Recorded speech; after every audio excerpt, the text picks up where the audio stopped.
It is my turn now to introduce Dr.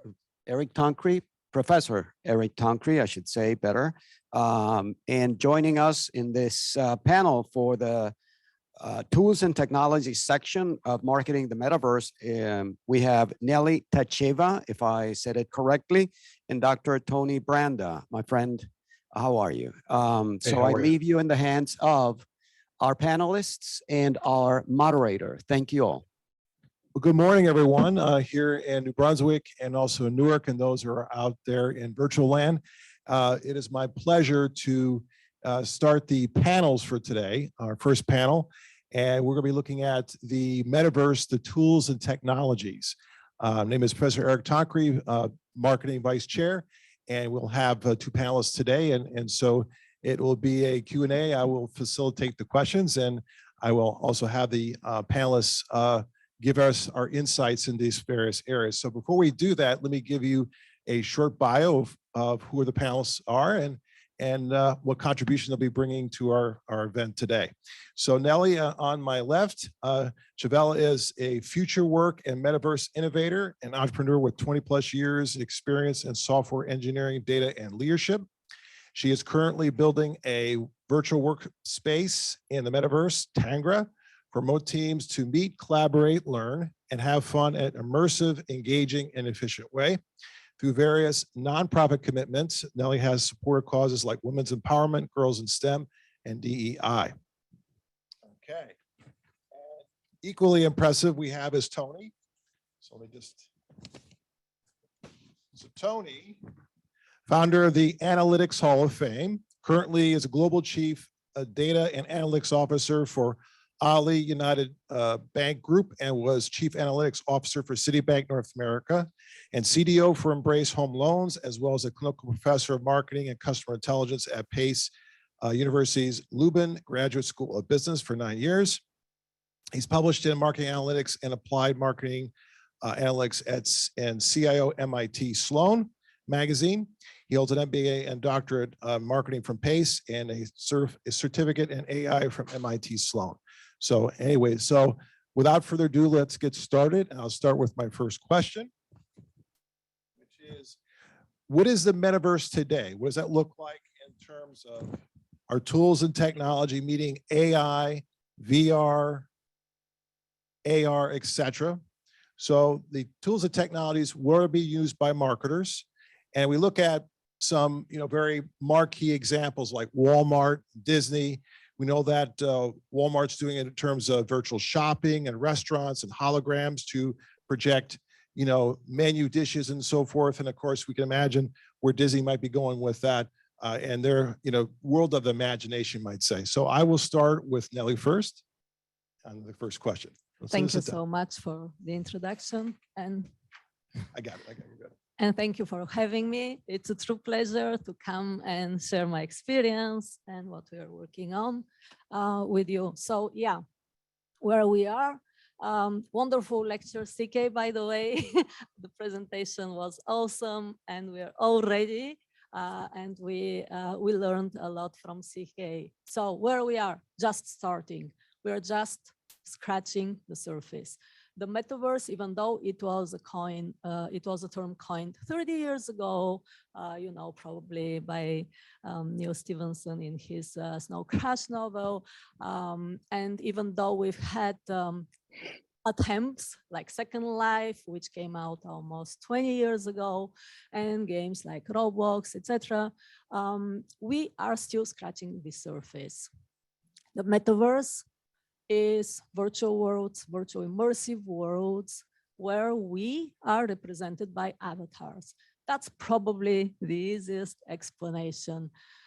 The more sophisticated one is, and actually where we are headed, is a full convergence between the physical and the digital world. What we need to get there, a lot of infrastructure with regards to networks and internet bandwidth, latency. We need real-time 3D data to be transferred at all times and at a large scale. What that means is that the internet and the networks that we currently have will have to be improved by a lot. So here comes the first layer of the infrastructure, the internet and all the servers, all the networks, which will help us to have the metaverse developed truly. On top of that, of course, comes the cloud, the edge computing, spatial computing, the AI, and all of that. And then how do we interface with the technology and how we make that convergence? Here comes the virtual reality, augmented reality, or how they call it, extended reality already, kind of combination of all those terms. On top of that, of course, we have a lot of work to do with regards to data privacy and security. So there are a lot of data points collected while we are in the metaverse, and we need to ensure that that data is kept ours, and we give our consent to whether it could be shared or used or whatever the case might be. So there are quite a few layers which make that whole thing metaverse possible. As to whether and when actually we are going there, some of the big technology companies think it's coming in about 15 years. I keep seeing 2040 as the year. Of course, no one can predict and no one knows for sure when it will be truly and fully real, but it's coming. And yes, we are just starting now, and it has never been more exciting to be in the space, to be in technology, or to be in marketing in your case, because for you guys, there will be so many new opportunities.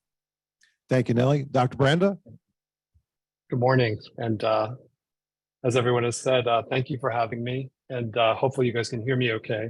I think just a couple of things. I'll probably put a banking and data and analytics lens on the conversation, and maybe even a marketing lens. I think in terms of where we are, obviously, as was said, we are at the beginning. I think in terms of the purpose of the metaverse is in terms of building communities, being able to do shared work and the like. I'll quote something that Mark Cuban recently said. He basically said that the metaverse is not really for firms who don't already have communities. It's really for people who want to bring their communities online, because there's just not a lot of people on those platforms as of yet. So I thought that was an interesting comment that he made. And it's probably true for this point in time. I think, as you've already alluded to, if we think of the metaverse as omnichannel and a channel, there are probably opportunities for companies like Disney and obviously Facebook to move their communities online. And obviously this will have big opportunities for data and analytics and data scientists, because a lot of the data and analytics that's been out there has been very service oriented to folks in companies, and now actually machine learning and data and analytics becomes the engine behind all of the different things that happen in the metaverse, the interactions, the gaming, the offers, the simulations. I think from a banking perspective, I'll just make a couple more points in terms of buying and owning property in the metaverse. That's actually something that's quite interesting. The fact that you can buy a physical space in the metaverse, and it's tied to the blockchain, but also there are brokers. Here we go with real estate brokers already. There'll be brokers in the metaverse that can sell you property, and folks that can rent your property. And the other thing to point out is that all of this, despite the fact that it's exciting, is extremely high risk. It's not for the faint of heart, because we don't know if these platforms are going to be sustainable. It's almost like what happened. A lot of people in the beginning of the web and with social media said, you know, Mark Zuckerberg could be wrong in terms of his mobile first approach, but he was right about the fact that he was going with an app driven and a mobile version of Facebook. So you can be, if you're very right about the trend and the technology, you could have a great win. However, if you go in the other direction, you could also have lots of failures. So And then somebody else will come along with a better idea. That's kind of the technology cycle that we've seen. Other things for the banks, especially portability of assets, meaning if you buy a piece of property and you put a virtual gaming site on that property, the banks might have a role in the portability of these assets. So that's something that the banks might be interested in. And then obviously with banking, the idea of who would be the steward of the cryptocurrency, the NFTs, the digital wallets and payments overall. Right now, you need a digital wallet to buy anything in the metaverse. So you will have to, we will have to feel really safe about that. And that's also kind of a role for the banks. So lots of opportunities in terms of banking and analytics, and it's a really exciting time. So that's kind of where we are. Great, thank you on that, Tony. So my next question, and I'll start with Tony and kind of reverse it this way. What do you see coming in terms of Web3 and next gen marketing? What does the future hold? Which does the future hold in store for us? Sure. So I think in terms of, and again, with all my experience being in banking, I'll put a little bit of a banking lens to give you an example, and then you can think about all the other possibilities. But I think overall, just in terms of the customer experience, as our other panelists said, it's an immersive experience in the metaverse. So with AR and VR, if you think about a bank and managing your bank statements and all the things that you have to do, if you have an immersive AR experience where you can look at your accounts in 3D, if there are these partnerships where you can pull in all of your investments, you can do better planning. There'll be more visualization involved in that. So you can only imagine yourself looking at all of these data points on some kind of VR screen where you can kind of really see what's happening with your expenses. So I think that'll be, so point being, the customer experience can be significantly improved with the metaverse. And also in terms of marketing, next gen digital offers in analytics circles, there's lots to say about, in analytics circles, we haven't been that successful really with guidance and advice where we serve up these analytically driven scenarios to bankers and to financial advisors who can then kind of work with you to talk about your life situation and serve up different scenarios.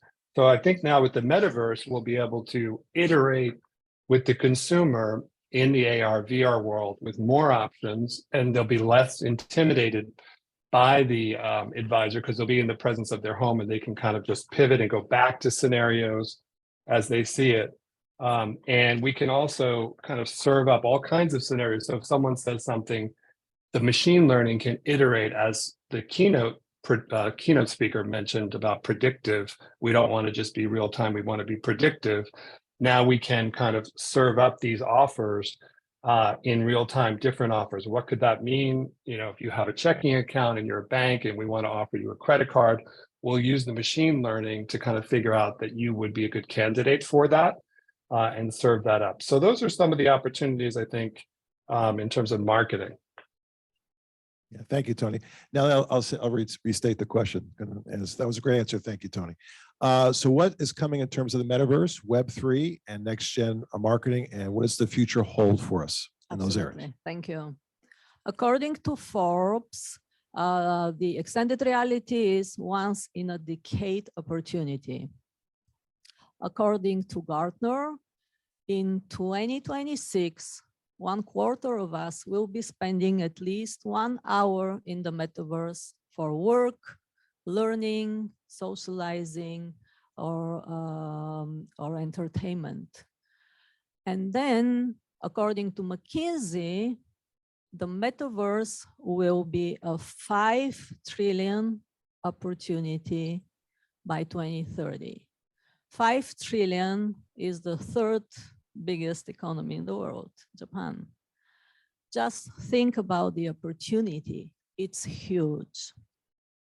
Of course, these are just predictions, but from all the surveys and all the research and all the predictions we see, of course, Gen Zs and millennials are much more kind of willing to jump into the metaverse than the other demographics, but still it is 1 in every 2 millennials and Gen Zs, 1 in every 3 Gen X, and 1 in every 4 baby boomers. So we all are going into the metaverse, that's for sure. When and for how long, that's a different story. So a huge opportunity. And with regards to marketing, we need to think about how different it will be for the consumer. It is an immersive experience with active participation by the consumer. So it's no longer sit back and read or watch. It's no longer advertisement being pushed down to customers. The consumer is in that world and the marketer should be there. So when you think about entering a store, right? You are there. What do we care about? We passed before the storefront. Maybe we looked at an item. Maybe we entered. Then we looked closer to that. Let's say it's a clothing store. We may have tried it on. We may have changed its color. We may have tried a different clothing piece. And this is all part of the same experience. The difference here is because it is digital, now we can collect the data and we can analyze that data and we can personalize that data to the customer's experience. So the difference again, anything which we have in a physical world will have in the digital world, in the metaverse. A study at Stanford said that for only 20 minutes of virtual reality environment, about 2 million data points were collected from only body language. Just think about the amount of data which could be collected, because again, you will probably have some sensors which will capture where you're looking, what you're looking, how long you're looking at, for example, and all the other things which I just mentioned in this example. So many data points just for one visit at one store. And it's fascinating. Thank you for that. Tony, would you like to tag on to that response? That was a very interesting comments that Nelly made here. Yeah, absolutely. Yeah, I like those comments. Yeah, I think Nelly's alluding to something that's really exciting for data and analytics professionals. This is like nirvana, what's happening now with the metaverse. It will actually make a lot of the interactions and data capture required. There will be many of the things that firms have talked about wanting to do in terms of customer data platforms. You've heard in marketing, this famous 360 view of the customer. Well, that's not going to be an option anymore. That's actually going to be infrastructure now. It's going to actually, as Nelly said, it'll basically provide all of the interactions coming off of that AR/VR exchange and pivot and send up back to the metaverse the different offers or changes that the consumer wants. So that'll be pretty exciting. And then in terms of big data, that's another thing. Big data and machine learning will become infrastructure as well. So for those folks who are thinking about going into data science or marketing, this is a very good time to do it, because there will be clouds, marketing automation solutions, and various data operations solutions and real-time decisioning, and a variety of data science layers, if you will, that will power up the metaverse. And so I think that'll be pretty exciting, and will really make data and analytics a core function. And data and analytics has been decentralizing in firms more and more.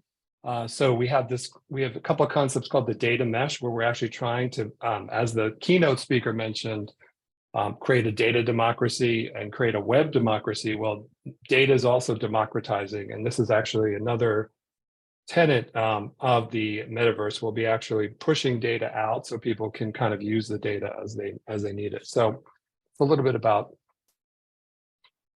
my response on the metaverse. Yeah. Thank you, Tony. We'll go to a new question, and this ties into what us marketers should be doing. So what do you suggest marketers should do? How do firms, governments, and NGOs prepare for the future?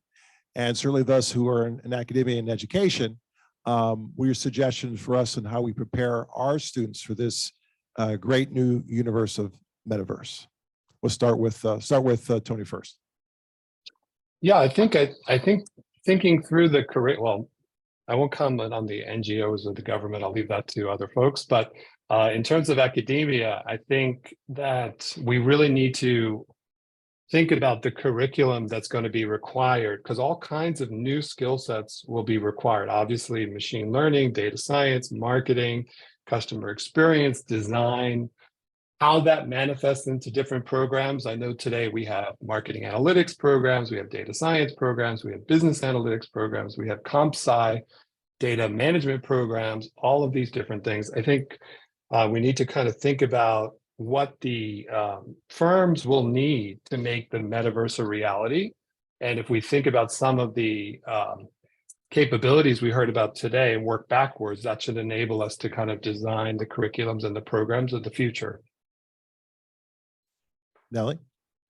To me, the most important is that right now, this evolution or revolution, as some call it, is global.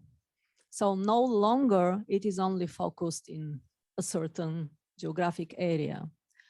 Actually, there are many other countries, and we saw some metaverse strategic planning coming out of Dubai, for example, of Shanghai. So many countries in the world are putting a huge focus on the metaverse. And surprisingly, many developing countries are actually more bullish on this technology than the developed world, which was, a surprise. So we have global participation here. And because, as we know, the technology shifts behaviors, now is a great time for even smaller companies or startups to take part in this, because we have a long path to go, and there is a lot of innovation, and there will be a lot of experimentation and failure, of course, until we build the metaverse we want to build. And this is a great time, no matter where you live, no matter how big or small you are. We know that the big tech is all over the metaverse space, but we also see so many startups working on whether the goggles or building their own metaverse worlds, or working on identity verification and anything which will constitute the metaverse. So as for how to learn and what to learn, I would start with be curious and open-minded at all times. Be open to experimentation at all times. And of course, you can go and learn by yourself. There are quite a few articles, books. Actually, I will share with you the few resources which I have put together. And you can take part of some of the projects. My advice would be to research them first and maybe avoid the speculative ones. But when you see a project, a metaverse project, where you see an alignment of values, or what they do is actually something you're interested in, go ahead and join them. You can join as a community member, you can join as a beta user, or you can join as a creator. So join them and experience them and see for yourself. One big misconception, the metaverse, even at its early stage, could be experienced, but not necessarily with VR headsets. So you can go online, just follow a link, and you still be in an immersive environment. It is a huge barrier, obviously. The price of the headset, it is uncomfortable and heavy and causes dizziness and not very well handled by some of the people. So you can experience it without the headset. You can experience it for your own. And of course, you can propose a formal program at your university to be created. But even without that, actually, there are some universities who have already put together programs, metaverse programs. But yeah, you can very well research, learn, take part in some of these projects, follow, of course, trends on social media, sign up for newsletters, all the usual stuff, but be open-minded and just think about the end goal. The end goal is that full convergence of the physical and the digital world.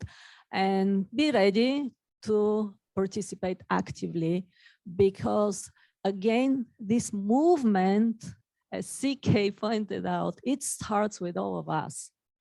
It's not up down, it's not enforced by a government or an organization.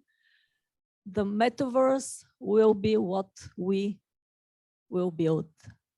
The rules we will come up with. The data privacy and security we enforce. And there are at least 2 organizations. I'm part of the Metaverse Standards Forum is one of them, which currently has 1,500 members. So 1,500 companies, big and small and huge from all over the world. We gather together and we've created committees to work and tackle exactly those issues. So to answer your question, Eric, it's not a matter of a government or an organization. It's what we all will build together. And we've learned a lot. We've been through the Web 1, Web 2. We've made so many mistakes. We've learned a ton. We are not making them again. Fingers crossed. Thank you, Nelly. And we're going to close with response from Tony. Any career suggestions, tips that you would recommend to students or those in our audience that want to learn more about the metaverse or about just being informed about the area? Yeah, well, I think Nelly covered some of them. I think I've mentioned potentially majoring in. There's obviously not an MS or a bachelor's in the metaverse as of yet, but there could be obviously looking at connected majors, marketing, data science, comp sci, also internship programs that have data and analytics, or potentially doing internship programs with metaverse companies. I think education's essential, but experience is also equally as important. And then also, I think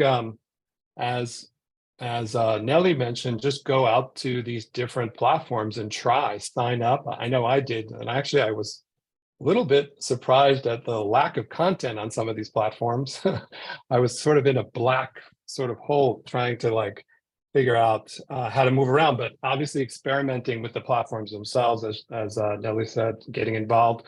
Also, there's a number of certifications that could be helpful for the data science or the infrastructure behind the metaverse, such as the Certified Analytics Professional. It's called CAPS by Informs, or other highly specialized certifications. I'm sure there'll be a metaverse certification now if there isn't already one. And then one sort of thing that might be obvious, but as I've sort of progressed in my own career, I realize it's super important, is to build networks with your fellow students while you're in these programs in school, because many times some of these folks that you're networking with become the leaders of companies, and it's that's really how we get jobs these days, is through networking. So I really want to emphasize that, and then also learn everything you can about building a brand and social media brand.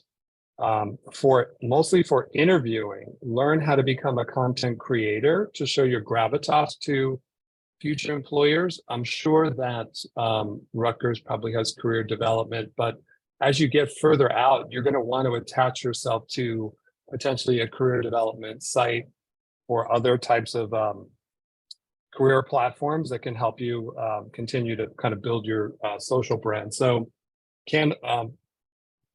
really want to emphasize the need to really understand how to learn how to interview. So I think that's really important. Well, we are running out of time for our panel, but I want to thank both Nellie and Tony for their insights into this, the tools and technologies. Please join me in giving a round of applause for our panelists. Thank you. Thank you. Thank you so much. Thank you so much, Nellie, Tony, and of course, Eric, for your also enlightening panel.